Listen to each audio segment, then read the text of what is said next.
Hey guys, we got us a nice little project to work on in the shop this week. So this belongs to my friend Phil. He had contacted me over the holiday weekend and was telling me about this and what he needed done, and asked would I be interested in doing it this week. He's got a fishing tournament that he's leaving to go on this coming weekend, and wanted to try to get this fixed up if it was possible.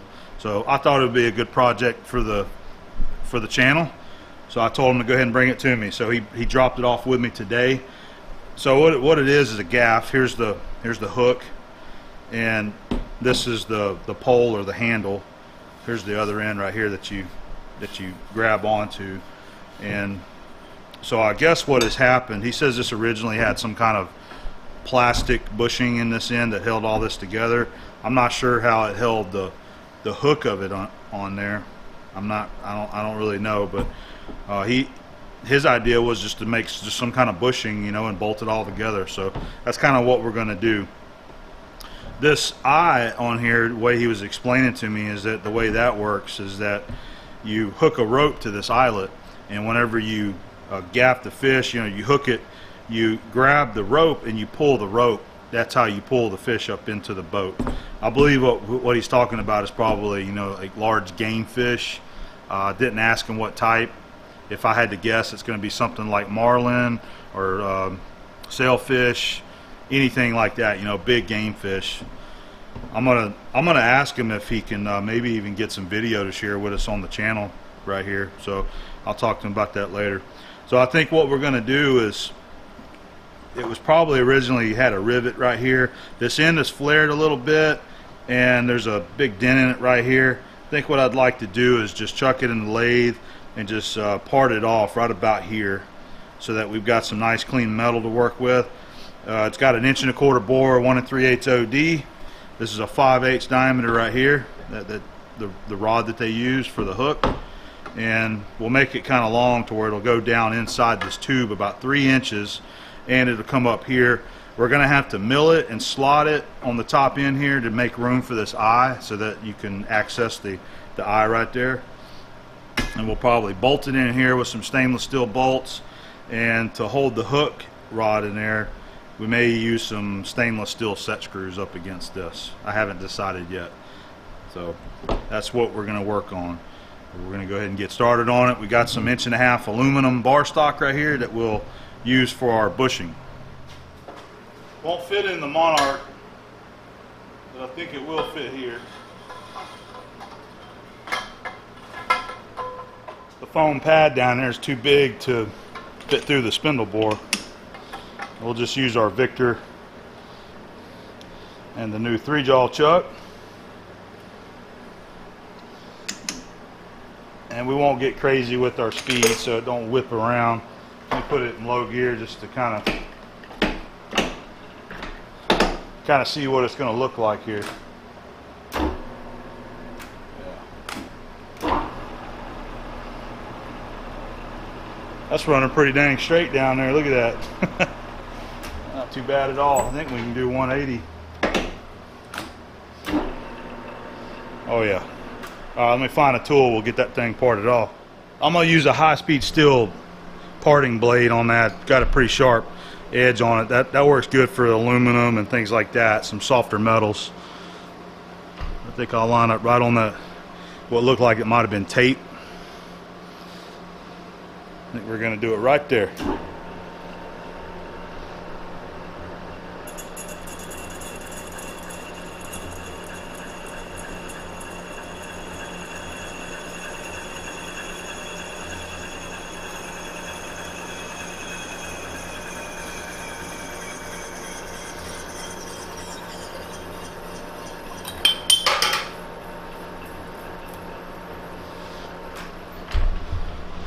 All right, we'll get a tool and we'll go ahead and chamfer both them edges there.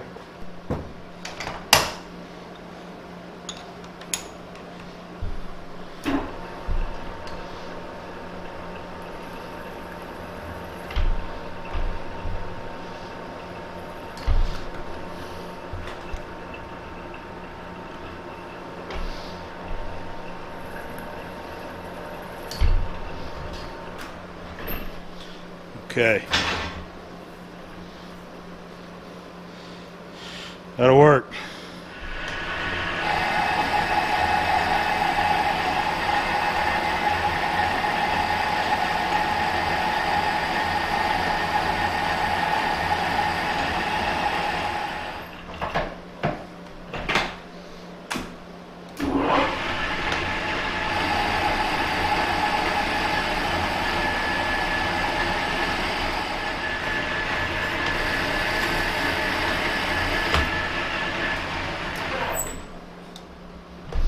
We'll have to put a center in there to help make that a little more rigid. We'll get the OD turned like we need it, and then we'll do the bore.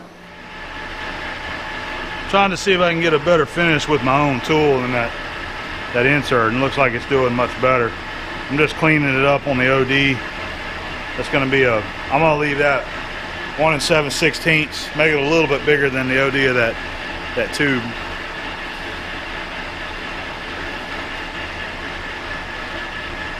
This diameter we want right up in here, and then right in here I'm going to turn it down to fit inside the tube, probably around 1.265.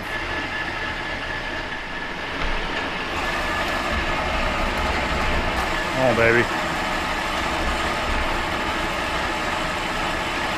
Wants to gall up if you don't keep it lubed there.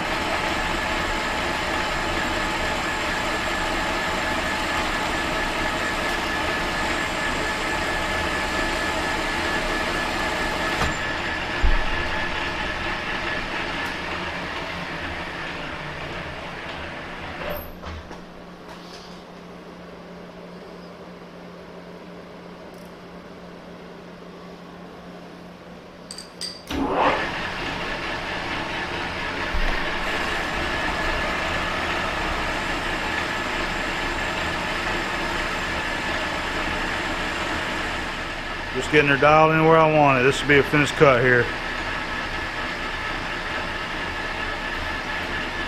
I don't know what grade this aluminum is. It doesn't have it on it. It's just some stuff I've had for a while. If I had to guess, it's going to be 6061. All I'm trying to do is kind of like mop up that other oil, move it on down to where the cut is.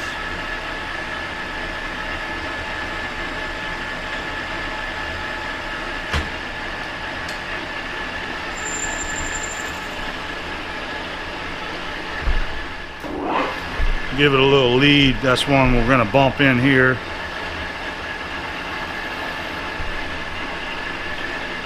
Now we'll just break this other edge. Now you can give it a little bit of a shine using some of this gray.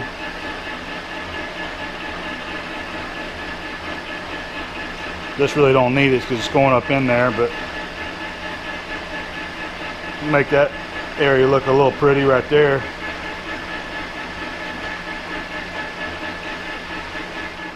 I'm gonna go ahead and shorten it up just a little bit. I don't need that full 2 1/4 there. We're gonna go just over 1 5/8. Down inside there, we're gonna have 3 inches down inside the tube, and I'm gonna have it milled back with about an 1/8 inch wall right there, you know, shoulder for it to go up against. Now we're going to go ahead and part it off, and then we'll chuck it back up on this side, and we'll bore our 5/8 hole down through on this end. We'll see if this tool will, how it does for this aluminum.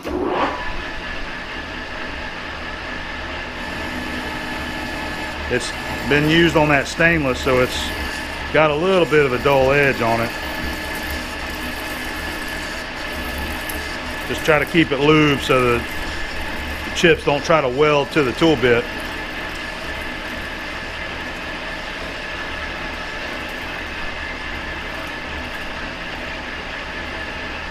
There it is.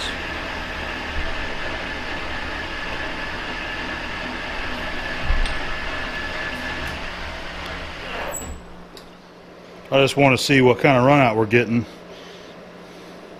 with the 3-jaw here.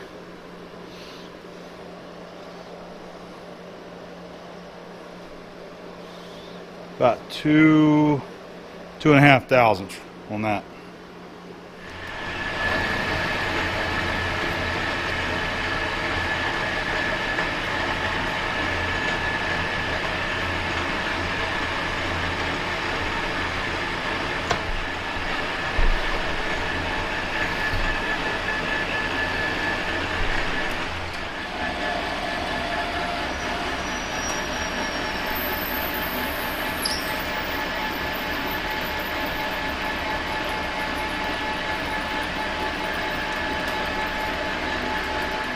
That's going to be a 39/64.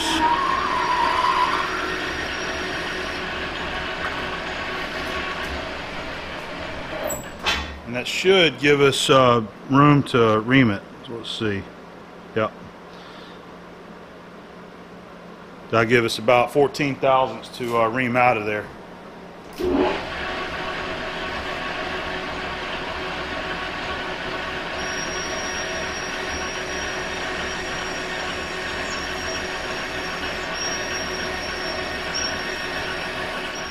I've got this all set up in this floating chuck holder right here. See how it'll move around? It allows it to stay straight, but it allows for any offset. I believe it's 15 thousandths total, but it'll still stay straight though. I can't find my taper shank reamer, so we're just using the one that's turned down on the end. We'll just use it.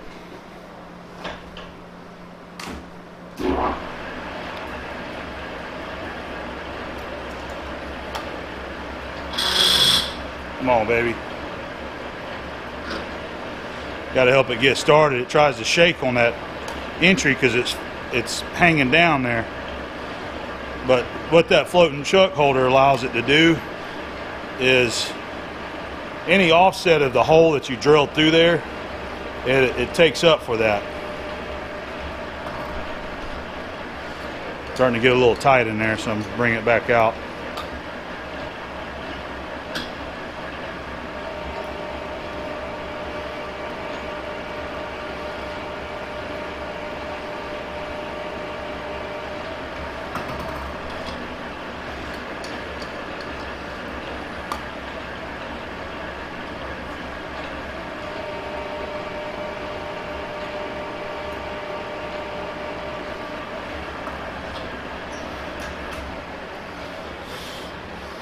All right, let's see if we got us a reamed hole.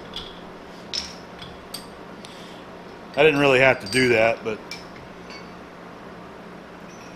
I like using some of the tools around here every now and then, just because.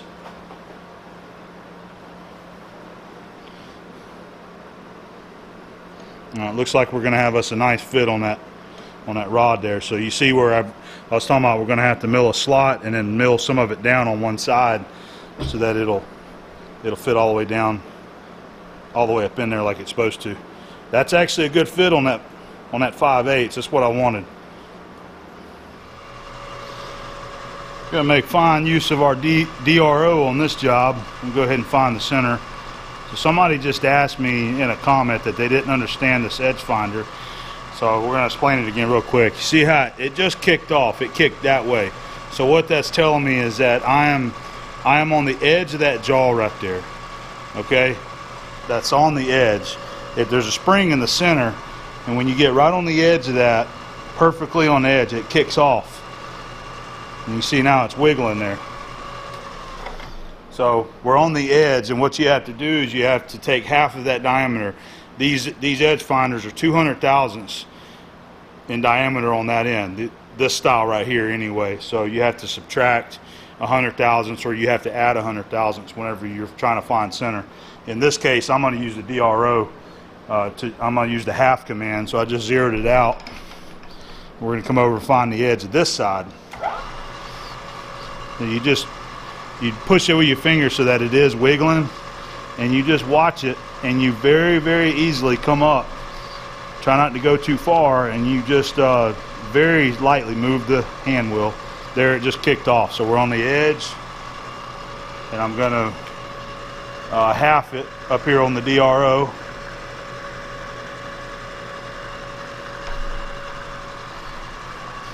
And just take it to 0, and that'll be the center of our part right there. That's the middle. So we're gonna use a 5/16 end mill and slot that 1.5 inches back, and I'm gonna have to bump it in on each side to widen it out to about 320 or 325 wide.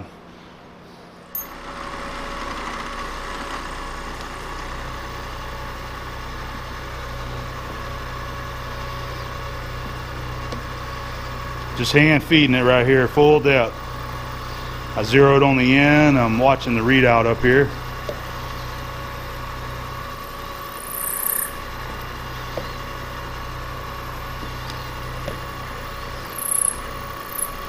Alright, that's going to be our back end right there.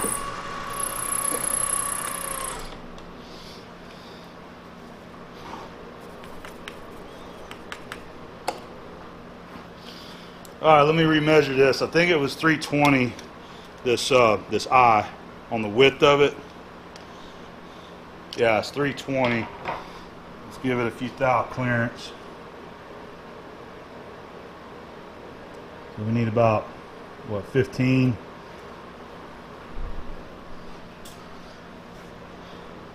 Okay. Go back to my zero. We'll bump it over 7.5 thousandths.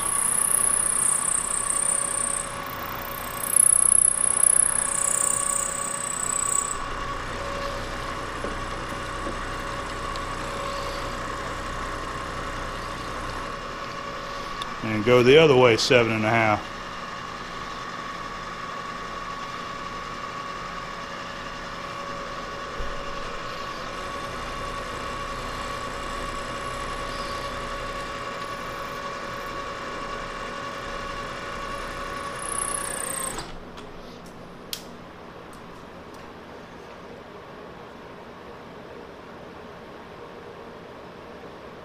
Alright, so we got a little extra there, huh? About a thou. Let's try that. Let's see if it works.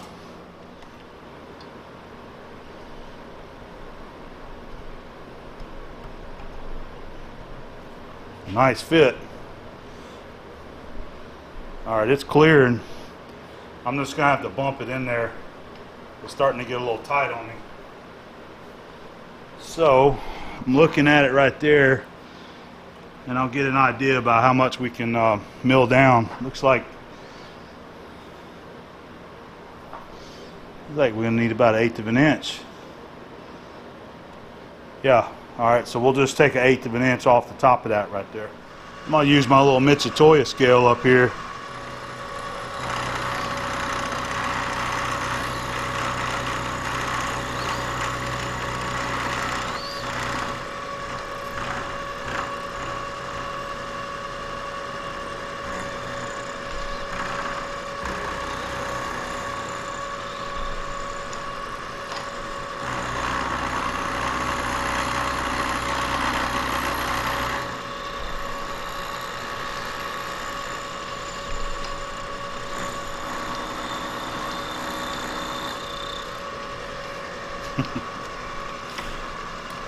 Boy, them DROs make it nice, don't it?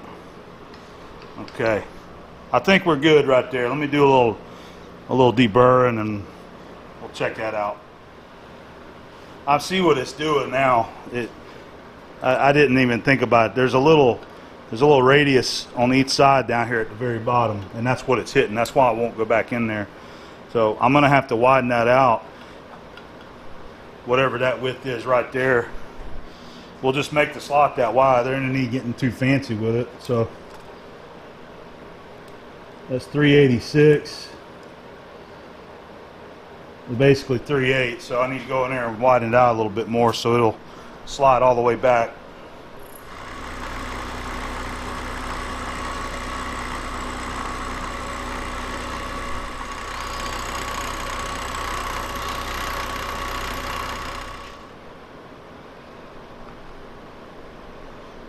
That bore is still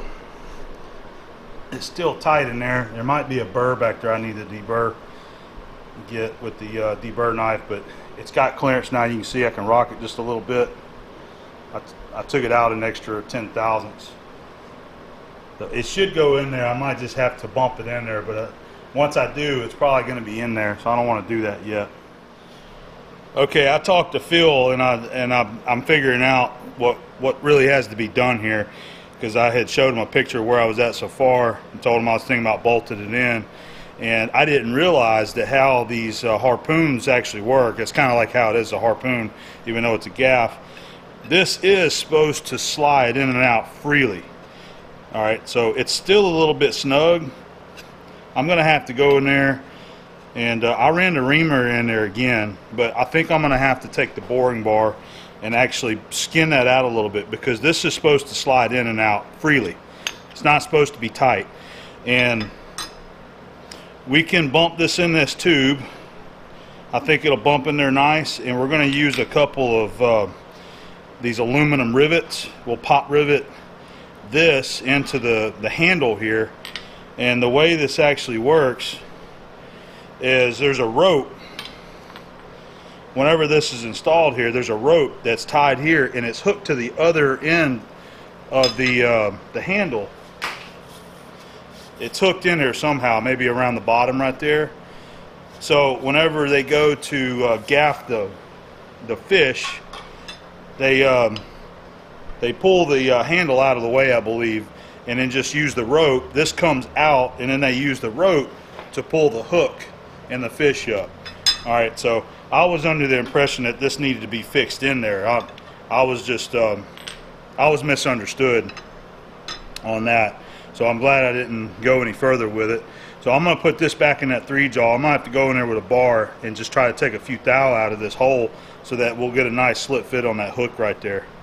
And then we'll, after we do that, then I'll bump it in this tube, and we'll just drill us a couple holes in the mill and pop rivet that in there, because he says that's all that needs. I believe that's how it was originally installed. The plastic bushing was riveted on there.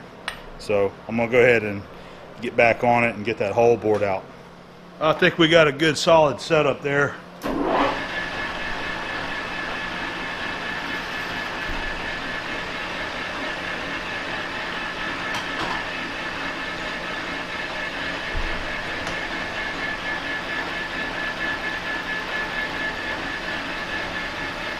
That bar there is a solid carbide with a carbide insert on the end of it.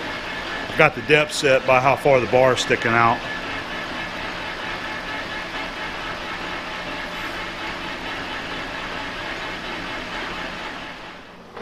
Let's see if that did anything. I got to get the chips out of there first. That bar sure did a nice job on that bore, I'll tell you that.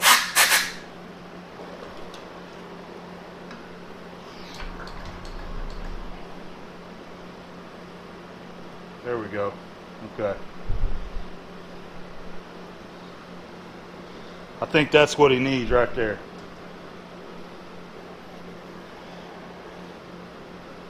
So we're going to leave it just like that. Alright, we're going to go ahead and bump it in there.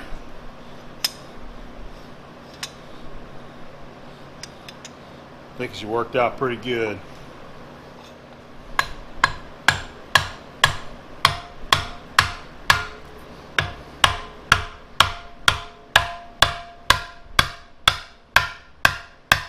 Baby, a little bit more. There we go. Alright, it's seated all the way up. I didn't have it very tight. Well, I'm gonna have to polish that off a little bit. Dang it. Alright, we'll deal with that.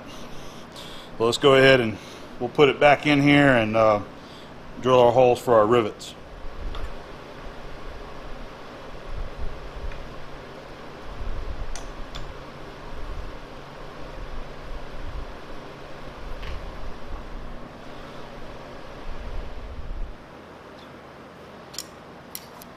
Alright, let's go ahead and get it done.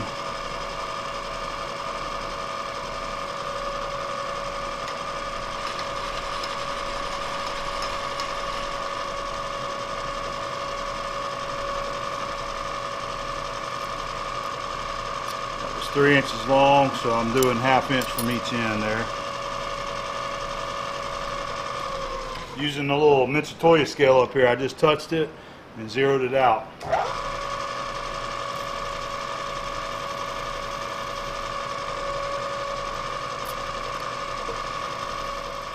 That worked great. I was watching my depth as I was drilling it for the first time like that. Just going like 5/8 deep. These rivets are 1/2 inch, so I just gave it a little extra there at the end. to clear.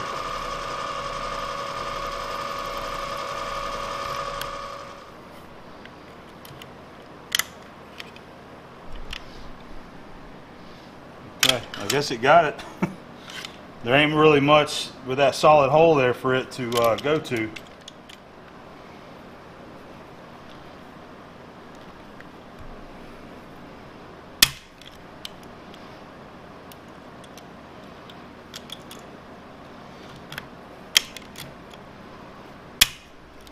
All right, there she is.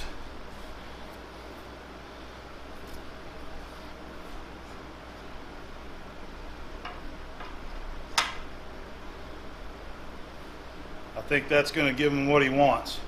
So I was texting Phil this evening, while I was working on this, and one of the comments that I made to him, before I started this, I said, I hope those aren't very expensive, because just the time involved with, doing a custom job like that.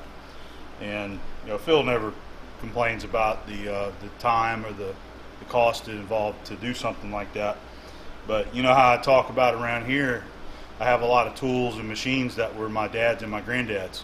Well, this was his granddad's gaff right here, and that's why he wanted me to fix it. So it wasn't about how much it cost to him. He wanted to fix it because this is the one that his granddad used right here.